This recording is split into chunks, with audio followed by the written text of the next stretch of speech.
అది శబాష్. గట్టిగా చప్పట్లు కొట్టండి. హల్లెలూయా. ఈ రోజు దీపిక ప్రణీత్ కుమార్ మన మధ్యలో ఉన్నారు. చక్కగా ఇరు వర్గాల మధ్య సంబంధాన్ని ఏర్పాటు చేసుకొని అమ్మాయి అబ్బాయి నచ్చి ఇష్టపడి పవిత్రమైనటువంటి వివాహముగా పరిశుద్ధమైన వివాహముగా అయ్యా పాస్టర్ గారు అందరూ వచ్చి మమ్మల్ని ఆశీర్వదించండి, మీ ముందు మా పెళ్లి జరిపించండి అని చెప్పారు. చూసావా, అది శబాష్. సమాజము పొగుడుతుంది లాంటి వివాహాలని. కనుక దేవుని బిడ్డలారా, ఎప్పుడు కూడా లేఖనాన్ని ముగిస్తున్నాను. వివాహం అనేది ఎందుకు అన్ని విషయాల కంటే ఘనమైనది అంటే నరుడు ఒంటరిగా ఉండడం మంచిది కాదు. ఒక్క మాట చదవండి. ఒక్క మాట చూడండి. ఆదికాండము 2వ అధ్యాయం 23 వచనం చదవండి. ఆదికాండము 2వ అధ్యాయం 23 వచనం. ఆదికాండము 2వ అధ్యాయం 23 వచనం చదవండి. ఎవరైనా ఆదికాండము 2వ అధ్యాయము 23 వచనం చదవండి. అప్పుడు ఆదాము ఇట్లా నేను నా ఎముకలలో ఒక ఎముక, నా మాంసములలో మాంసము, ఇది నరులలో నుండి తీయబడిన కనుక నారి అనబడను. హల్లెలూయా. ఎవరు ఈ స్త్రీ, ఎవరు ఈ పెళ్లి కూతురు అనుకుంటున్నారా? దేవుని బిడ్డలారా, దేవుడు అంటున్నారు పురుషునిలో సగ భాగమే స్త్రీ అయి ఉన్నది. హల్లెలూయా.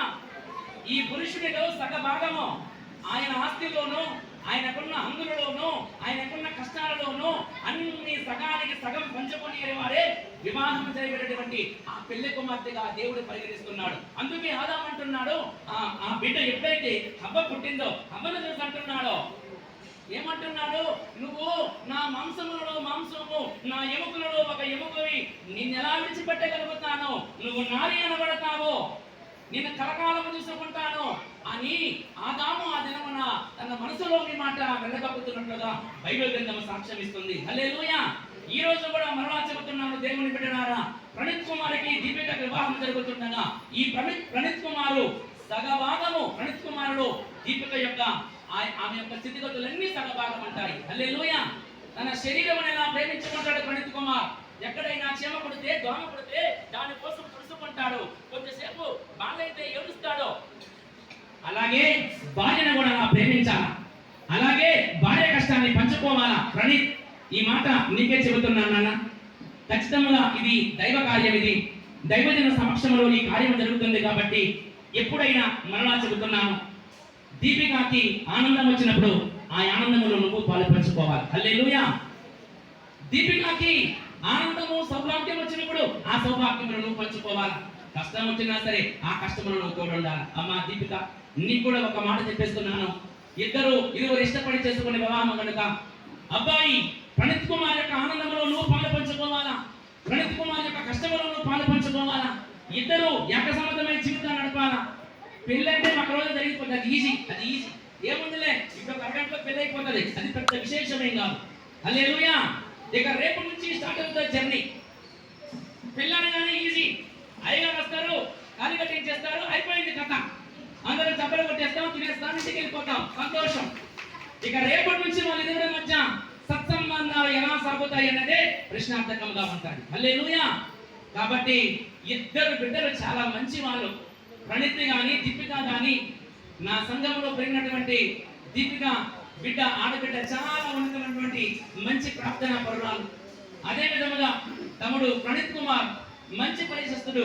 ఈ సంబంధం ఏర్పాటు చేసినప్పుడు నాకు బాగా పరిచయం అయిపోయాడు. ఆ బిడ్డ చాలా మంచిగా అన్న తిన్నారా ఉన్నారా, ఆయన మాట తీరు అలా ఉంటుంది. హల్లెలూయా. నేను వింటుంది ఒకసారి మా భార్య చెప్పాను, ఏంటి అబ్బాయి ఇంత మంచోడు, ప్రణీత్ ఏంటి ఇలా ఫోన్ చేస్తుంటాడు, ఎప్పుడనగానే అన్నయ్య ఎక్కడ ఉన్నారు, తిన్నారా ఉన్నారా ఇలా అంటుంటాడు. హల్లెలూయా. నాన్న, అలాంటి ప్రేమ నీ భార్య పట్ల చూపి ఇద్దరు కరకాలను పిల్లా పాపలతో వర్ధిల్లి మరలా ఒక కుటుంబంగా ఉండాలనేది మనందరి ఆశ. గట్టిగా చప్పట్లు కొట్టండి. నేను మాట్లాడుతున్నాను. హల్లెలూయా. హల్లెలూయా.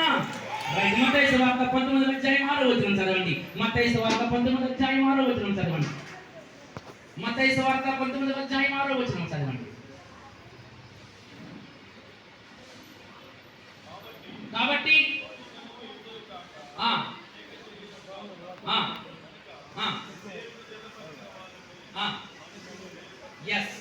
కాబట్టి ఈ రోజు ఈ బిడ్డలు ఏకమవుతున్నారు. ఈ బిడ్డల వివాహం జరుగుతుండగా దేవుడు జతపరిచిన వారిని మనుషుడు వేరుపరచకూడదు. ఎవడైనా కానీ, పాస్టర్ కానీ, రెవరెండ్ కానీ, ఎవడైనా కానీ చట్టానికి విరుద్ధంగా ఆ లెక్క తెలుస్తాడు దేవుడు. హల్లెలూయా. అంతే, వాళ్ళిద్దరు భార్యాభర్తలు, వారిద్దరి మధ్యలో మనం వెళ్ళడానికి వీలు లేదు. ఎంతటి వాడైనా కానీ దేవుని లేఖనానికి విరుద్ధంగా వెళ్తే దేవుడు క్షమించడం. ఎవరు తీర్పులుగా ఉంటే ఏదైనా ఒకవేళ నువ్వు చెప్పాలనుకుంటే నాన్న బతుకున్నానా, అమ్మ బతుకమ్మని చెప్పాలి తప్ప ఎవడు కూడా భూమి మీద దేవుడు ఒకసారి ఈ దినమున జతపరుస్తుండగా వాళ్ళని వేరుపరిచే శక్తి గాని ఎవరైనా శాసించారా? నేను గాని, మీరు గాని, ఇక్కడ ఉంటున్న వాళ్ళు ఎవరైనా శాపగ్రస్తులం అయిపోతాం. ఎందుకో తెలుసా? దేవుడు ఈ బిడ్డను జతపరుస్తున్నాడు. చెప్పబడ్డ దేవుడు నామాన్ని కనపరుస్తూ. హల్లెలూయా. పెళ్లి కుమారుడు తరపు వాళ్ళు గాని, పెళ్లి కుమార్తె తరపు వాళ్ళు